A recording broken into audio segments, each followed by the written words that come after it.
Great. Good morning, good afternoon, good day, everyone. Welcome to this session of the 33rd BAPT conference, I gather, and the third online one.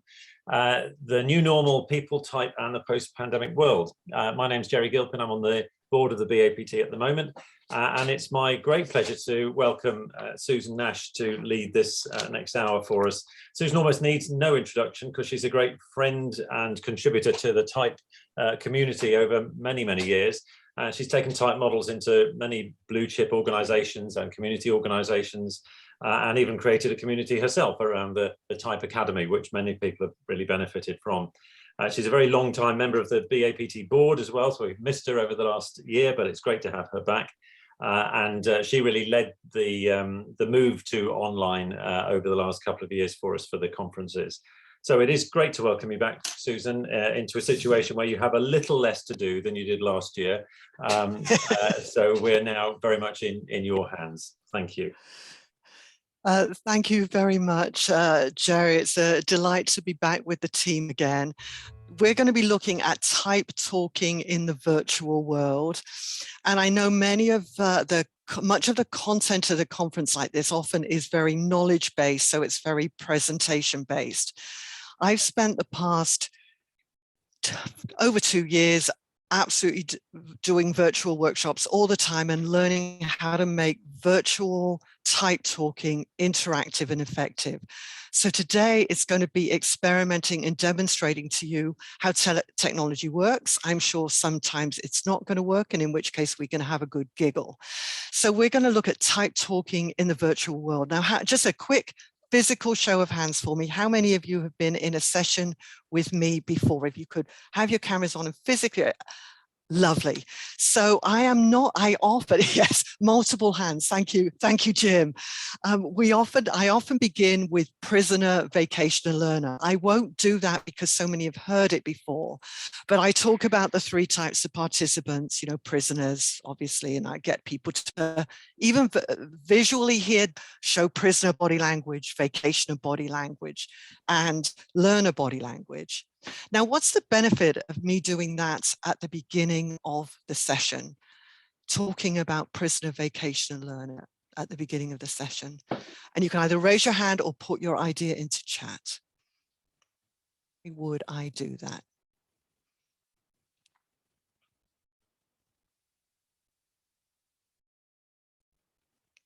Get people engaged. Thank you, Chris. Gain attention. Thank you very much.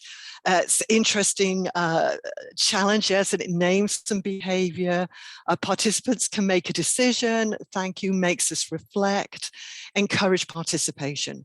Thank you. So as I'm doing things, I'm going to do the meta thing. I'll use a technique and then we'll do the meta thing while I'm using that technique. The whole goal is to ask a question to the audience virtually within the first 2 minutes, because you want to role model what you want to do, which is you want it to be interactive.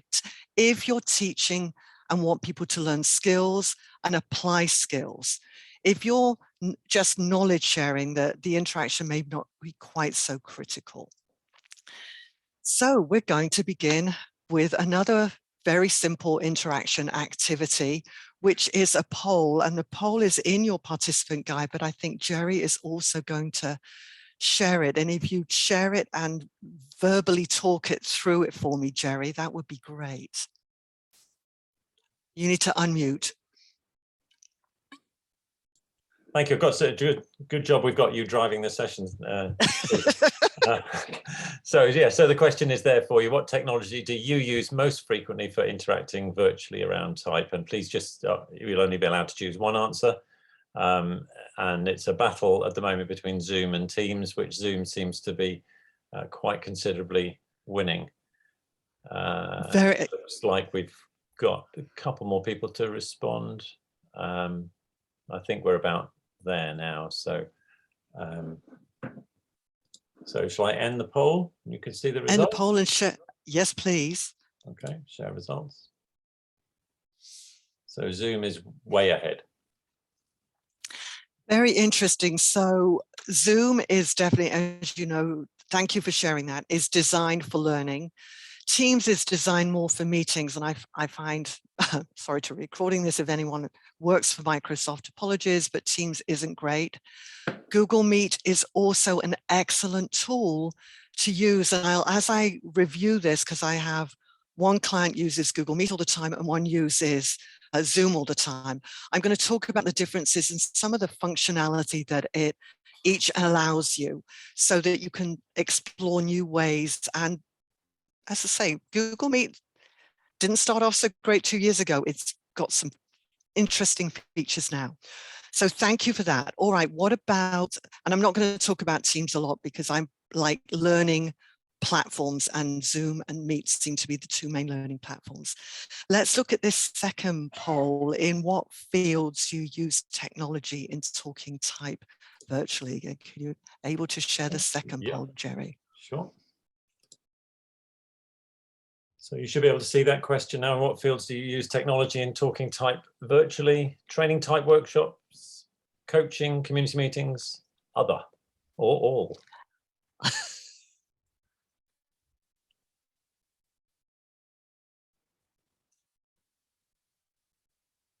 Interesting. We've got 26, 28. Yeah, I think we're about there. It's still adjusting. So I think I'll end the poll there because I think everybody's probably completed. And we share the results. You see that okay? Yeah, we can, yeah. Everyone see the poll results okay? Just a thumbs up if you can. Thank you. So training type workshops, coaching, community meetings, and other. I'd love to know what other is. If you would like to drop in chat for me or raise your hand. Yes, Shannon, I agree. I reluctantly use Teams when the client demands it. It's absolutely, that's often the way it works.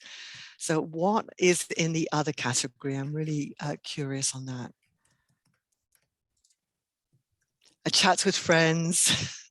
I'm talking about this networking, follow-up. Very nice. All right, good. Yes, I think if you're involved in the type community, you probably use talk type pretty much everywhere virtually with family, friends, and with work. So what am I going to look at? And this visual is on page 1 in your handout. We're going to spend a little bit of time looking at workshops, a little bit of time looking at coaching, and then how we might use virtual technology in building a type community. So let's begin by, we're going to do a team activity. So tell me then, Jerry, how many people do we have approximately? We have 34. 34. So why don't we do, can we do 8 teams? So 8 breakout rooms. Yeah, 8 breakout rooms. Now, what I'm going to do is this. I am going to drop a link in chat for you. And in this link, it is a Google document. And in the Google document, it will say, what has made virtual workshops effective for you as a learner? And what I'd like you to do in your team, so team 1, fill in where it says team 1, and they'll see their team numbers, correct, Jerry? They'll be able to see which team they're in. 1, 2, you'll 3, see 4, which room number you're joining. Yes, you will. So if you're in room number 1, fill in the space under team number 1. And everybody can input at the same time. So what I'd like you to do is just, before you go to your breakout rooms, double click on this link and give me a thumbs up if it opens up a document for you. Opening up. All right, so keep that document open and now go into a breakout rooms. You should still have access to the document on one of your tabs. Shall I create, so when you get into the rooms now then? Let's give it a whirl. If you can't find the document when you're in the room, let me know and just give us a notice. But 5 minutes only for this. Welcome back.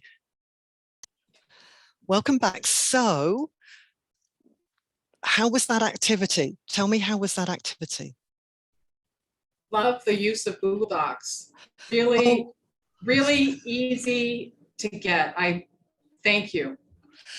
This to me has been a game changer. So on Google Meet, there's a function where you just say, share this tab instead. In Zoom, I have to go back out, stop one share and start another share. But still what you get is is everybody able to see this screen? Are they able to see a document? So what we now have is we have 32 people who've reported out in a 5-minute activity, and we have a written copy of it to walk away with. And all you need is the Google Doc. What I will say is their sharing functions are moody. The sharing functions are moody. So if you've been shared, if you get a link, you have to then so everybody can edit the link. So anyone on this link can edit, and you just check that little gray box when you share, and then everybody who has that link can enter data at the same time.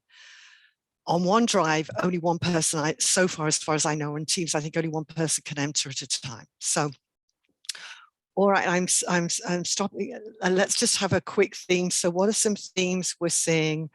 Recording, reflect access, interactive, convenient. It is really convenient to do these global learning opportunities. Affordability, Kahoot is great. Interactivity, feedback, cameras on, please, breakout rooms. And we'll share this document with you afterwards because we've got a record of it. So you'll find what the group really likes. So I then came up with what I thought were my top tips. So let me jump back into my slide deck so that we can share the top tips. And I think we have to start from challenging the assumption that virtual is one way. It's not. It's two-way. It just needs a lot more work to make it two-way. When you're in a room, you can ask a question, you can watch body language. Here, it takes a lot of planning to enable the two-way. And how many of you have tried to take a workshop that's in person and try to do it virtually? Anybody done that? How has that worked for you? Give me thumbs up here, thumbs out. I have found if I design for virtual, I can then do it live. If I design it for live, it's much harder to do it virtually because you're trying to get it to do other things. So now I've learned, I start with virtual and then move it to in person if I need to. Great advantage, bite-sized learning. You know, we can only absorb a certain amount. So we have to think about what must people need to know, what should they know, and what could they know. And we can use those bite-sized pieces for what they must know. Then we can do pre-work, post-work, so it becomes a journey. And in the type community, this is a great way of getting to the application and the practical use of it versus the people getting it, oh, I'm this, but I don't really know how to use it. Make sessions interactive, and 2 ways to do this. One is skills, which I'll be looking at later, and they are not presentation skills, they are engagement skills. And the second thing is activities. And change modes every couple of minutes. So I'm going to change mode. Why would I want to change modes every couple of minutes?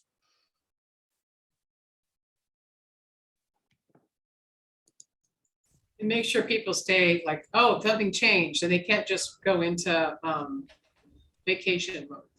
Thank you. So they recognize something's changed, they don't go into vacation mode. And the change of modes could be thumbs up, thumbs down, give a wave, hands up, use your emotions responses, use your hands up icon, answer a question, put something in chat, share a different slide. It's not hard. If we talk for more than 2 minutes, without any of change, we've lost the group. By the way, progressive build, we also need to progressive build slides. We can read 2.5 times quicker than we can speak. So if you put everything on a slide, I have one client who likes to put everything on a slide.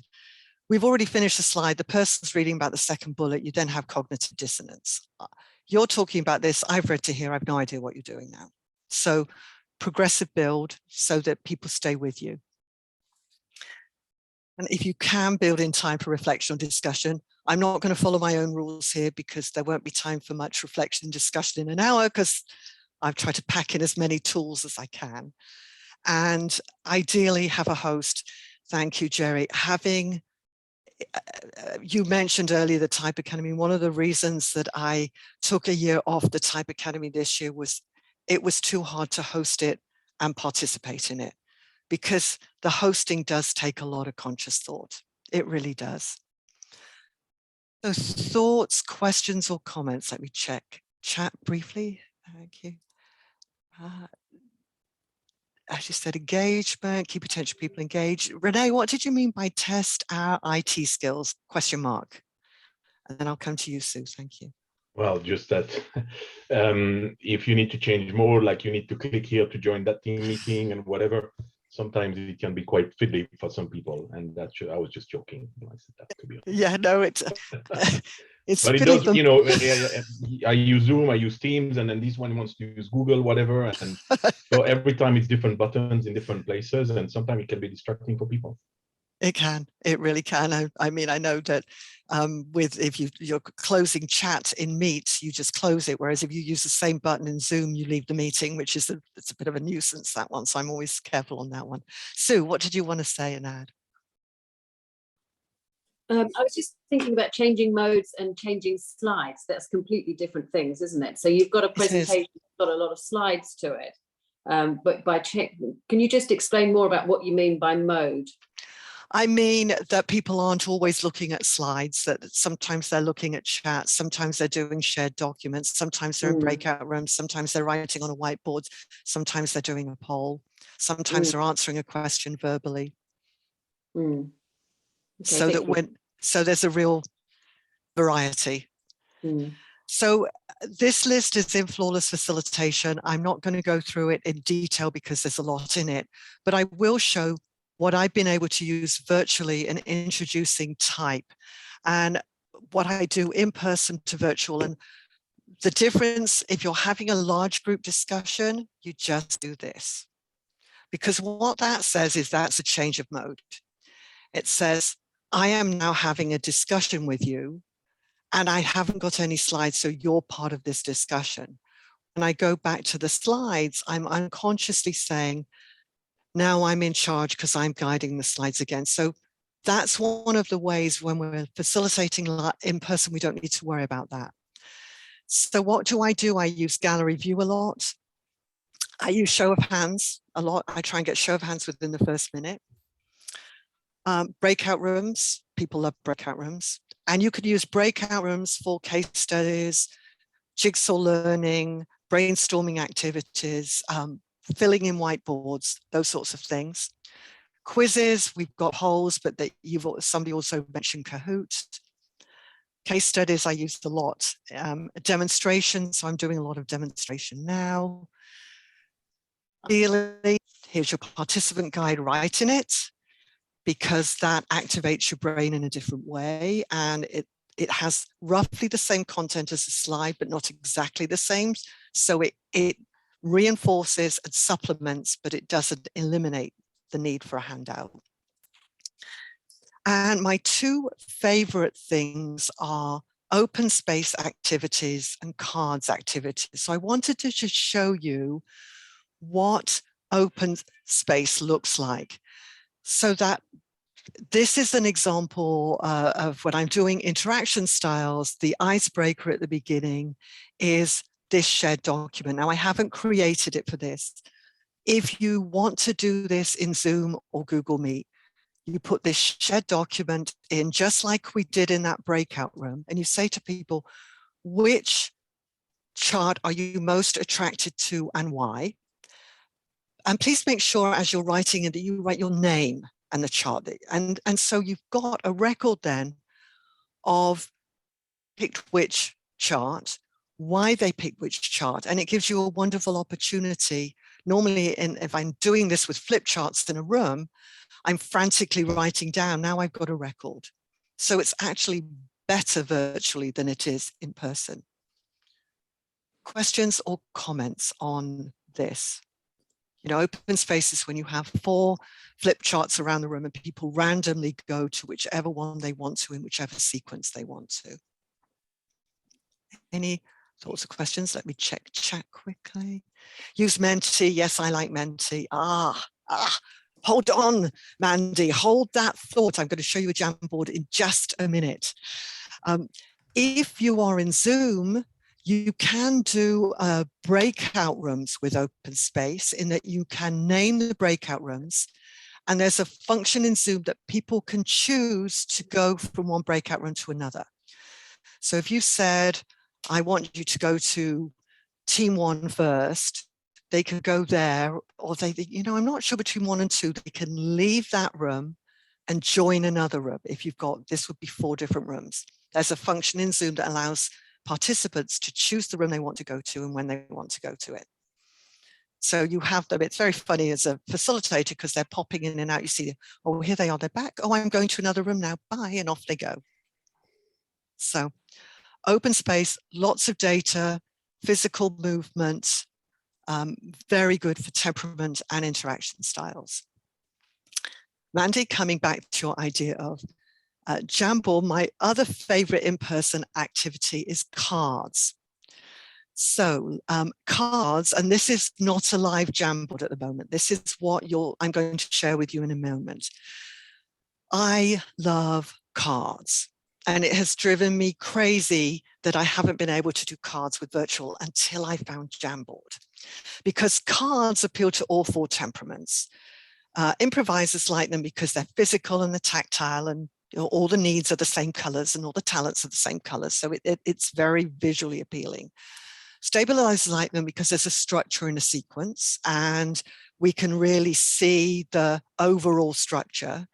Theorists like them because it stimulates good discussion about why you'd put which card where and which cards naturally fit where. And then catalysts like them because they create an open dialogue. So in a real life, in an in-person situation, I'd have these as cards. Let me share with you how it works, with my Jamboard. So I'm going to share a link. You'll have to wait because I can't automatically go share this tab instead, which I can with Google Meet. So I'm having to do it a little bit differently. Jamboard is another app like Menti or something like that. Yeah, I think it's the Google version of the whiteboard. It's the Google version of the whiteboard. So here's the link. So if you want to go in there's 10 of them. You should be able to just fiddle around and move the Post-it notes to where you think they fit. So I'm just going to let you go for literally a minute, go play and see how the Jamboard works. Has everybody access to the Jamboard okay? Yes, I'm seeing them moving. That's right, there's 10 of them. If you want to be on it, there's a little arrow at the top that says next frame. So you can go on to 2, there's 3, there's 4, there's 5, there's 6, there's 7, there's 8, there's 10 charts, different ones there. So I'd love to see you experiment with different ones. Okay, I'm seeing someone on 8, good. See anyone on 9? Not seeing anyone on 9 or 10 yet. Yes, there you go.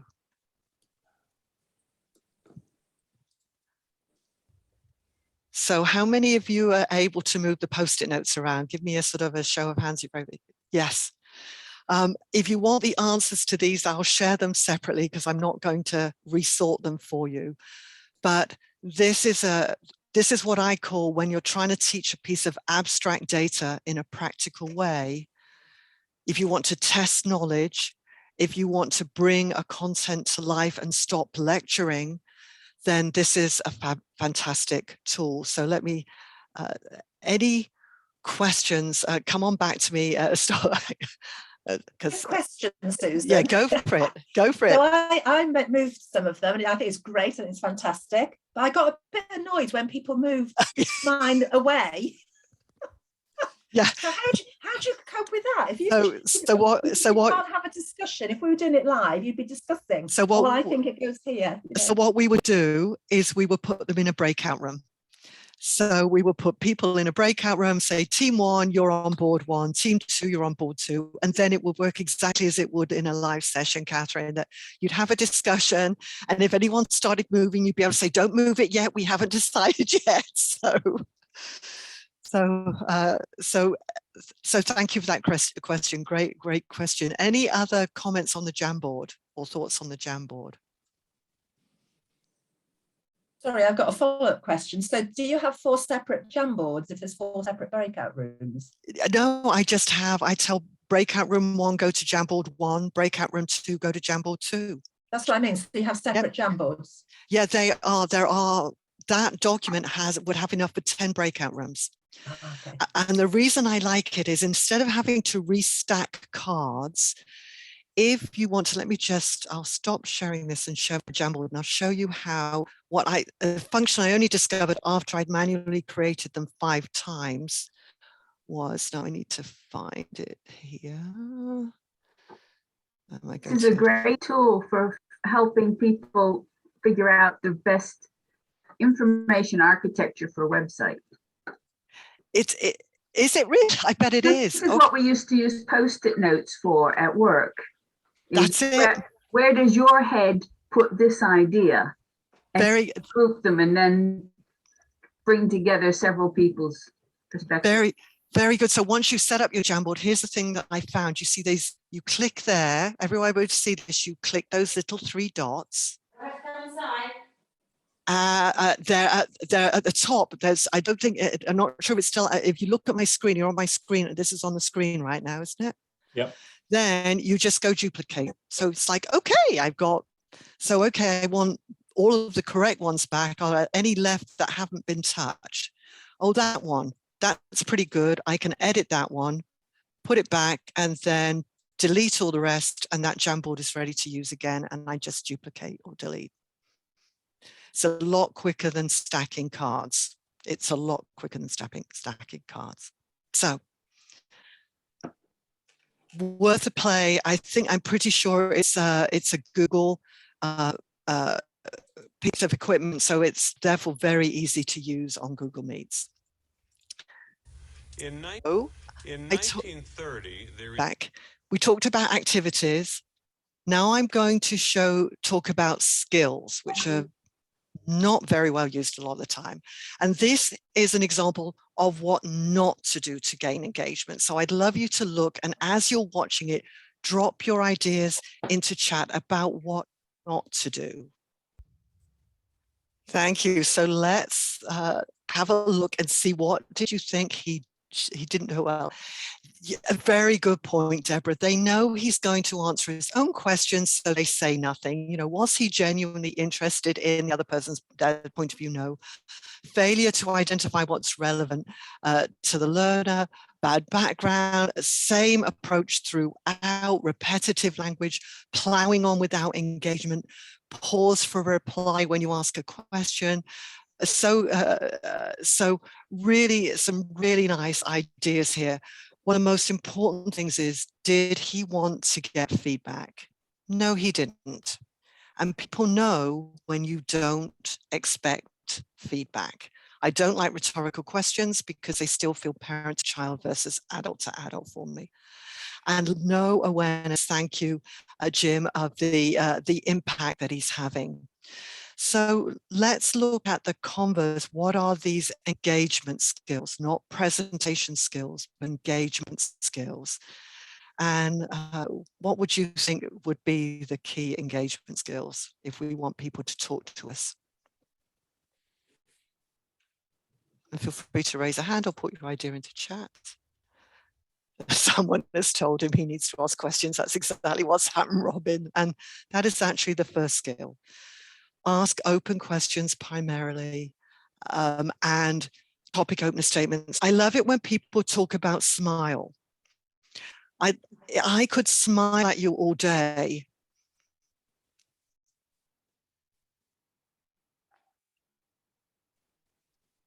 Without asking a question, you don't know what you're supposed to be giving me. It starts with a question. The amount of times I hear it starts with body language, and yes, it's part of it, but it's not what engages the group. It's asking a question. listening, addressing by name. Thank you, Carmel. That's one of the things that I call validating, or at least look pleasant. It helps. It does help. Yes, it does. And repeat. Ideally, you want to repeat what participants have said, and ideally keywords or words for words, not paraphrasing, because paraphrase to child and says unconsciously, my words are better than your words. You said this, but I'm paraphrasing it. And I think I've shared with you, I had one situation where some of my words weren't paraphrased accurately, and another participant got very upset. And so repeating, make sure everybody's heard, validates, and it also is adult to adult learning.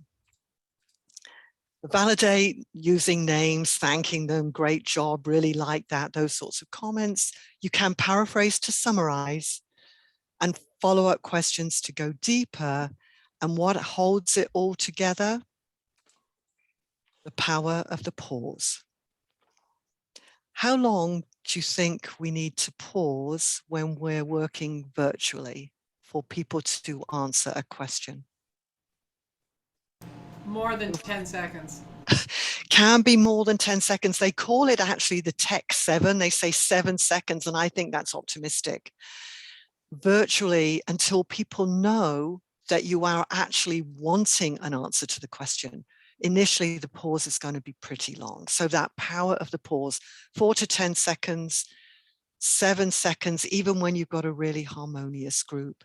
And obviously, if you've got second language, cultural differences, complex questions, all of these factors come in. Of course, if you ask the question and the group gives you what I call the trout look, which is you ask a question, they go, huh? Then you probably have to reframe the question or restate the question. But if they're looking serious, they're looking, then wait for the pause. And the other thing that awful teacher did, he never asked them questions that they knew the answer to, because you do like to ask the audience or participants questions that they know the answer to. So it's a science of asking open questions that are relevant to the subject. Questions, comments, or thoughts about engagement skills?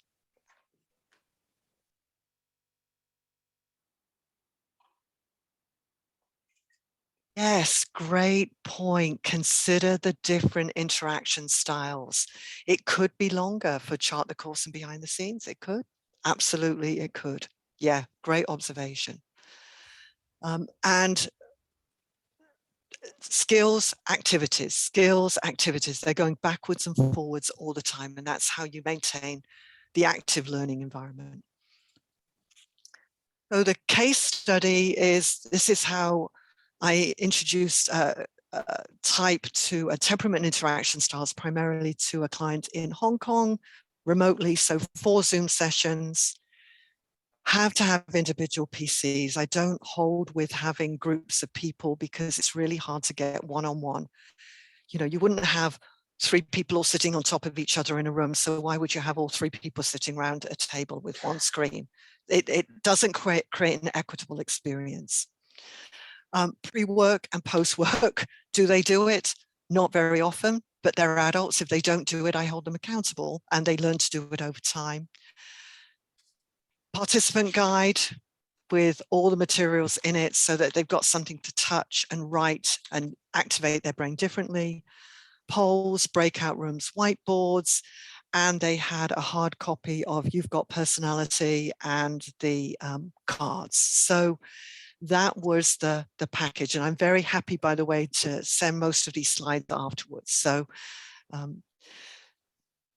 any other thoughts or questions or comments about delivering type workshops virtually? Yeah, worst experience, yeah, 3 locations, some in meetings room with masks, some sharing laptops, main screen, some individual.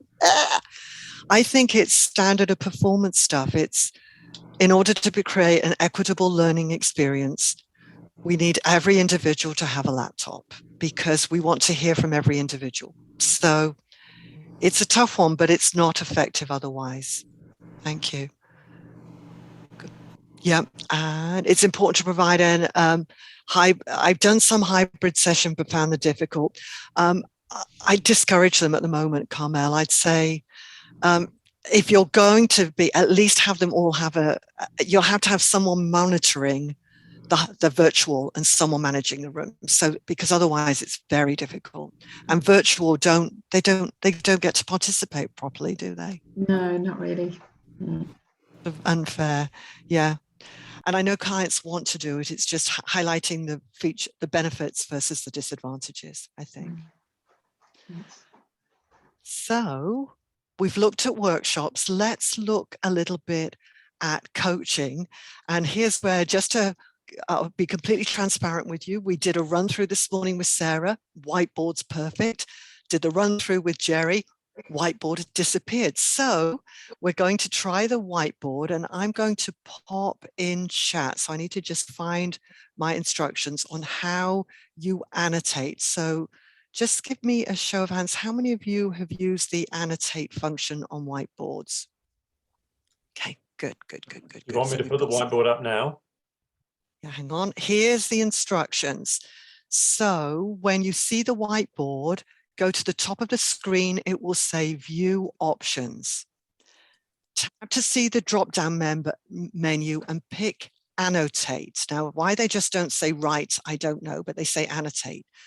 Then you pick the T function, please. T gives you text. And in the format box, please select 12 or 14 because otherwise you'll be too large. And what I'd like you to write on there, please, is how have you used your best tips? And it's in your participant handout on page 4. How have you used virtual technology when coaching? What are your top tips for using virtual technology when coaching? And it could be Meet, it could be Teams, it could be Zoom. Okay, we're getting some. Asking a person to draw the situation. Who wrote that? That's a great idea. Tell me more about that, Carmel. Well, it's something I do in face-to-face coaching, and I thought it was easy to transfer that to a whiteboard. It is very nice. Yes, and the whiteboard works really well like that. And you could also just get them drawn a pencil and paper and hold up. I'm a great fan of still using pencil and paper. Yeah, we need the T function. Otherwise, you get lines and it will take you forever to work out how to use see, I'm getting. And let's. Anybody, if you're really struggling, you can put it in chat. All right. Watching a video together and discussing, very nice. That's an excellent idea. Works really well for interaction styles because interaction styles is so physical that you can really show a video at the same time and have a really good debrief. Yes, please have the camera on. I won't coach someone if the camera's off. Honestly, what's the point? It's like me sitting there in my pajamas. You know, it's not fair. Drawing a timeline, you could use a whiteboard to draw a timeline. Can't think straight when people are talking. That's the disadvantage of a group activity. And Jerry, you can move the comments around, I think, so that there's none on top of each other yet. And it's just what we do use the whiteboard for a lot is brainstorming. And you can have 25 people all put their ideas on a whiteboard and you could get some really valuable content. Coach you to engage using an object from their room or desk. Lovely. Yes, get them in the physical environment. Let them go and find something that's of value to you. What made this of value to you? Yes. And sometimes use a manual whiteboard to draw something. I've seen that as well. Thank you. So how many were you able to work out how to write on the whiteboard? Just give me a show of hands. Okay, good. All right, so let's stop sharing that whiteboard. And what's the benefit of using a whiteboard, do you think? Benefit of using a whiteboard.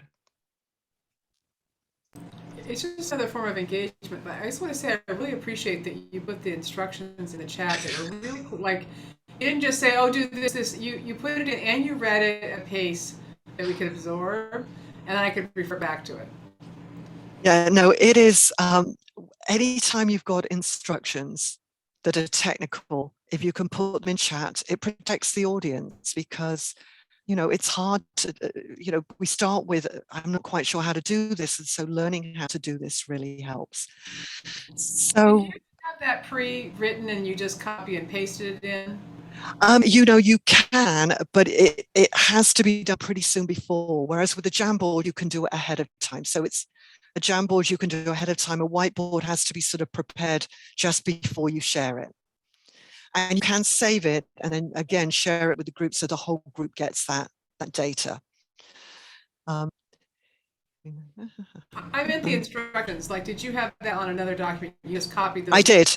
I did. I have a 2-page document, and actually I'm very happy to share this afterwards for what my instructions are, what the links are, who's doing what and when with the technology. Yeah, so the instructions are in there, and I'm going to be doing something different in a minute with annotate, so I've got my instructions there so I know what I'm going to do. Do you have any tips for working with disabilities? That is a tough one, Chris. Has anybody else had experience working with disabilities, and what have they tried? Great question. Anybody had?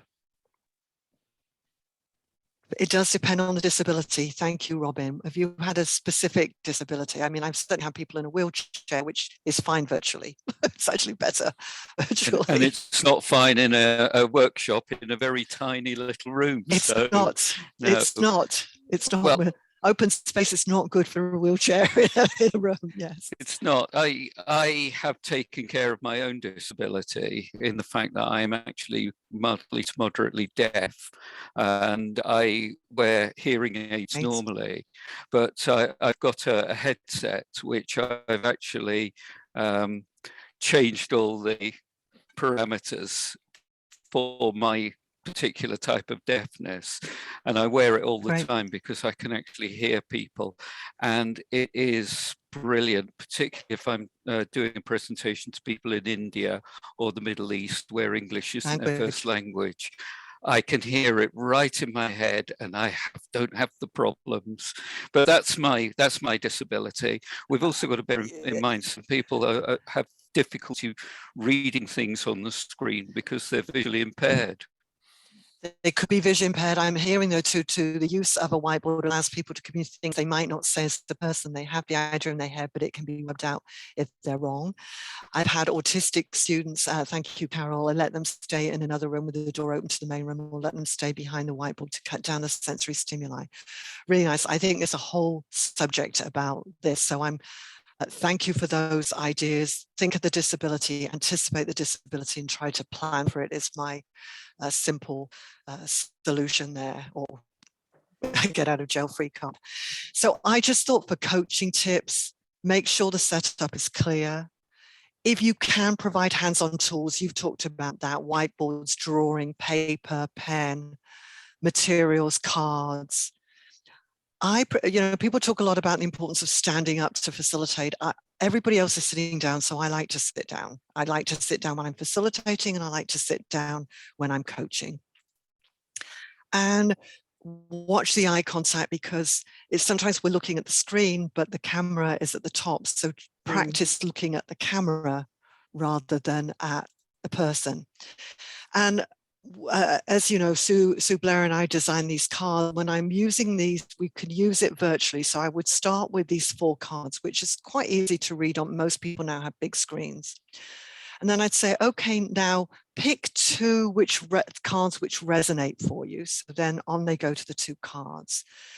And then what I get them to do, if you're live, you can get them to do it physically. And this is where I've got to look at my instructions.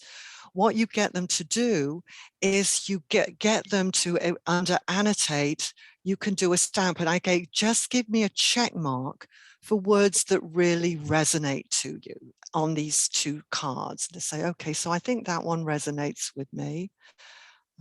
let's see, a stamp is, I'm going to do a green check. Let's do here, this will make an impact resonates. I do like cooperative interaction there. And then I'll say, then we can look at that together and we can hold a discussion about why did they pick those words? What was it that resonated with them? And conversely, you can use a stamp of which ones on a card, if you think you're really identifying with improviser, which words did you not agree with and why? And we can have a discussion on that and you can do a red stamp. So using as many tools as you possibly can seems to make a difference. Any comments or observations about coaching and how to use technology in coaching? Anybody else got best practices that they've used?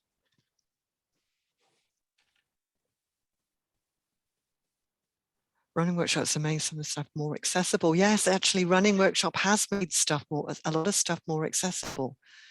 And to make yourself accessible, share what reasonable requirements, lots of points.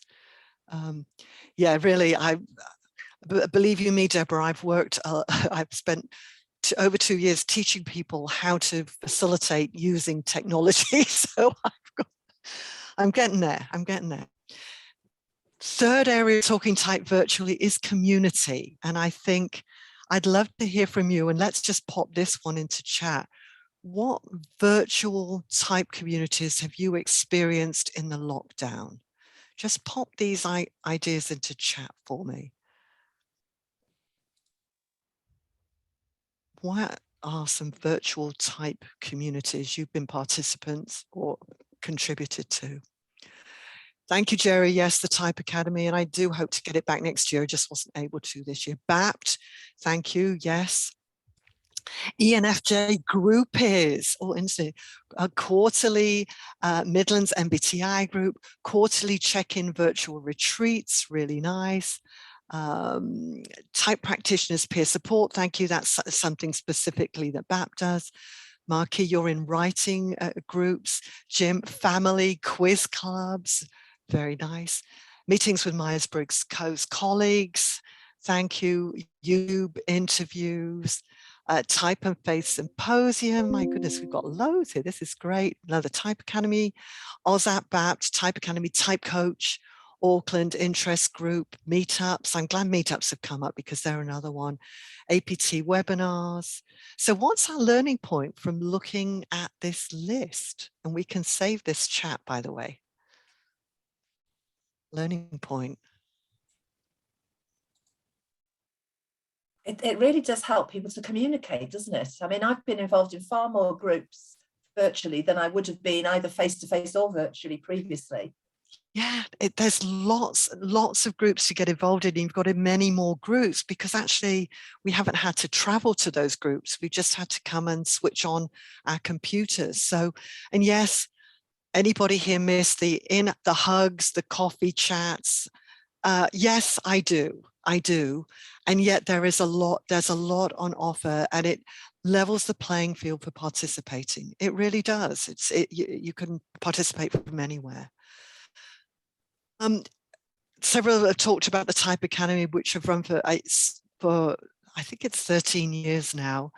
And we used to do it in person when I lived in the UK. When we sold our house in the UK and in the pandemic, we made it virtual, and it was 25 type professional, internal and external, global audiences, 5 different countries, different US states, always had about 30 to 45 minutes. John's presented to us, Catherine has, Sue Blair has, pardon me if I've missed anybody else that's presented on, and in-depth type exploration and lots of interaction, lots of team discussion. And it really, I've learned a huge amount. I still think Jim Porritt did a wonderful one on training styles. And I still think of that all the time with one of my clients, Jim, because this course developer has a different training style to me. So what tools have I used in this very brief 1-hour session? All right, let me show you. I've used a poll. Actually, we used 2 polls, a whiteboard, a Jamboard, team breakouts, we've used chat, we've used slides, we've used participant handouts, we've used a video, we've used show of hands, we've used a demo with me demonstrating annotate, we've used a shared document, we've used music, and we've used large group discussion. Any observations from looking at that list? Any thoughts or observations? Yeah, Marky, go ahead. You're on mute, Lovey. You're on mute. Thank you. You've demonstrated the switching activities in a really interesting way, because I never felt like I was being, yanked from something. It was just, I really like the switching to the gallery view when you want to discuss or open, because that shifts the energy so much. It does. It resets. So, yeah. As usual, Susan, demonstration.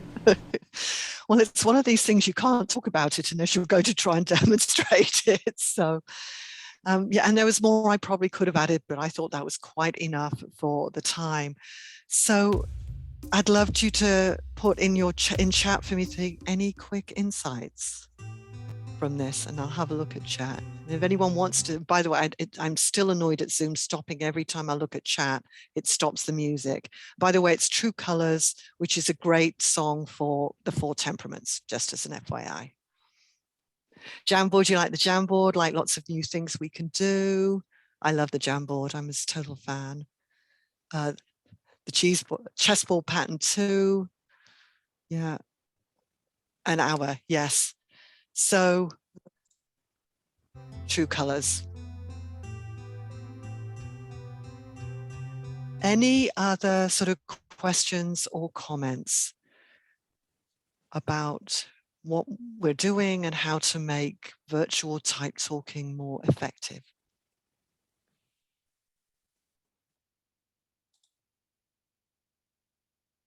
Let's see, switching modes. You want to go more in depth in every topic? Yes, it's a believe me, it's a 20-week program that I run for this other client, and it's 2.5 hours each week for 20 weeks, teaching everything about how to facilitate virtually, design, learning principles, coaching. Yeah. Yeah. So can I just ask how many people is the maximum you think you should have on online at a time? Honestly, I prefer 25 for because then you can, all 25 people are on one screen. I mean, I know there's supposed to be a function where you can get 50 on a screen. For some reason, I'm not getting that. And I like to, as soon as you go to a second screen, you lose some people who are physically raising their hands.